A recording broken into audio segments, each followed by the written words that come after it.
Hey everybody, and welcome to another Master Review, where today we will be looking at the high-grade Zaku 2 Red Comet version from the OVA Gundam The Origin. Now, I'm gonna admit something to all of you. I was never always a fan of the Zaku design. There was just something about it that, as a kid, I never really got behind. But as I got older and as my enjoyment for the series has evolved, so has my appreciation and general like of the Zaku 2 has greatly increased, especially this version of the Zaku. I really love this Zaku. I love how it's designed. I love how aesthetically, this is straight out of the box, straight build, just for all of you guys know, with this particular kit, with this build, I love everything about it. Like I said, I really love the Beyond Global, and even though I know there's a newer release of the Char Zaku 2 that is supposed to also implement a lot of the engineering behind the Beyond Global, but for this kit, everything about it just works. And at the time of this recording, this kit is barely a year old, and a lot of that does show. And that's not negative, that is not a criticism, that is definitely a huge positive for this kit. So with that being said, let's get right into it. So like I said, I really do like the look of this kit. I think from the feet to the head, there is a great amount of detail to this kit I enjoy from every angle. Now, if you are a purist, this is not necessarily accurate to the original anime. However, it is highly accurate to the OVA's version of the Zaku. So the one thing that I really enjoy about this Zaku is how anime accurate it is almost out of the box. There's even some added details to the Zaku, which is very reminiscent of the Wing Zero, which was my original entry into the Gundam franchise. And I love the Wing Zero. So the shoulder Vulcans up top definitely give me a little bit of nostalgia, but from a practical standpoint, makes a lot of sense. I never truly understood why Zaku's did not have Vulcans on them for small aircraft or small vehicles or intercepting missiles. So the fact that the OVA redesigned the Zaku to have this little detail is quite nice. Of course, there are options that if you don't like this little detail, there is an option to rectify that, and I will get more into that once I get into the accessories. I love the maroon on this kit mixed in with that salmon pink or salmon pink, however you want to pronounce it, whatever, potato.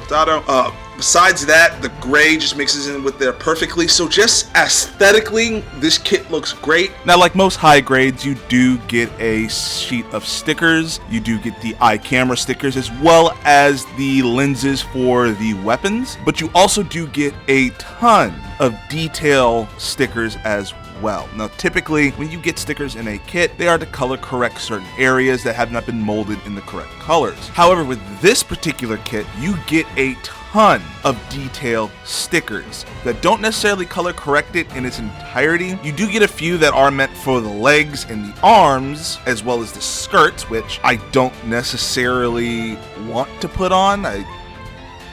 But you get a lot of detail stickers as well, which I'm gonna go ahead and show up the few that I did put on just to give you guys an example. But at the end of the day, these stickers do end up looking like stickers. Now, I'm pretty sure that there's probably a really good way to apply these to make them look great, but just out of the box with nothing else added to them, they're better than your average stickers, but they're not all that great.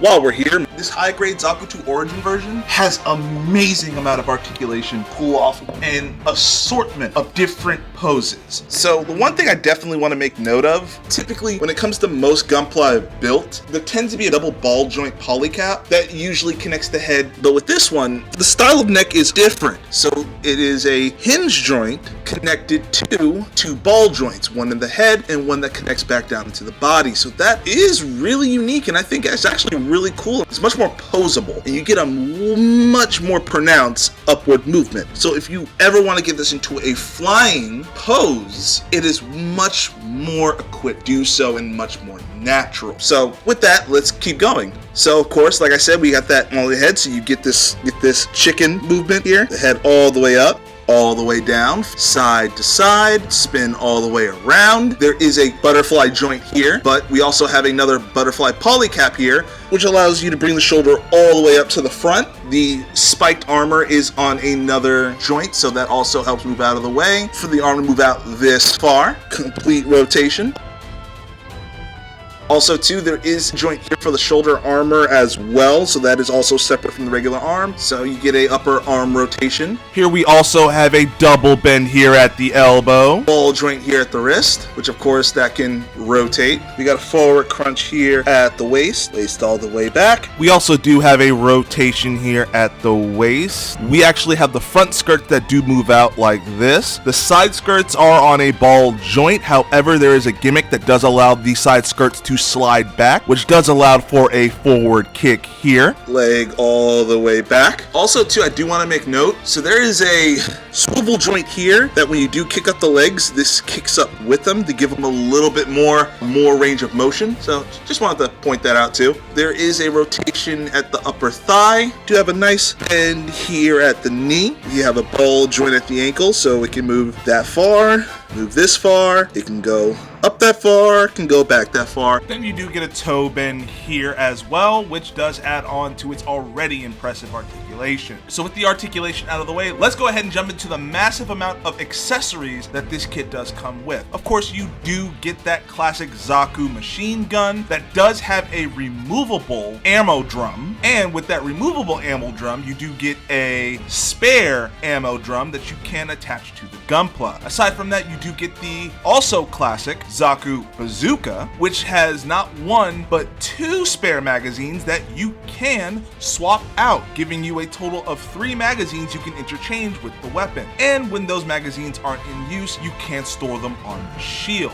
You do get the Zaku Heat Hawk, but you don't just get one, you get 2. You get one for mounting on the Gunpla, and you get one for actually posing with. Now, the 2 new weapons you do get with this Zaku kit include the anti-ship rifle, which is a big boy. Not really a lot of movable parts on this, nothing really too special. Really, it is just 2 hunks of plastic slapped together, basically. And aside from that, you also get a belt-fed Zaku machine gun, which you can attach right here into the back. Now, the other thing that I forgot to mention as well earlier about the Zaku bazooka, there is a attachment you can put into the backpack that allows for storage on its back. Or if you wanted to put it back of the side skirt, you can also put the Zaku bazooka there as well. And I do love me some weapon storage. So besides all those weapons, you do get 2 standard holding hands, as well as an expressive hand, and as well as a dedicated trigger hand for those weapons. So all in all, you get a nice collection of accessories here that you can use with your Zaku 2. So my overall feelings on this kit are probably just as high as the Beyond Global. I absolutely adore this kit. I love every aspect of it, from the design of it, from its colors, from the detailing, to even the eye moving gimmick, which I don't think I actually mentioned earlier in this review. Aside from that, it's a solid build. Very few pieces ever fall off of this kit. Again, as it's really just those side skirts. This kit is near perfect. Its articulation is out of this world. You have so many posability options when it comes to this bad boy. And it does Char proud. It absolutely does Char proud. Oh, and I do need to add this one little bit because I did forget to say this earlier. On the kit, you do also get these 2 shoulder bits as well as an alternative top of the head piece. So if you do not like the shoulder Vulcans that are on this Zaku, you do have an option to get a more traditional style Zaku. And if you don't like the commander antenna on the head, you can swap it out for a non-commander type head as well. So if you guys did enjoy the review, definitely leave a like and subscribe. Tell me down below your thoughts and feelings if you already have the kit. Again, this is your second reminder to like and subscribe, as I do have more content coming down the way. And until then, I will see you guys in the next review.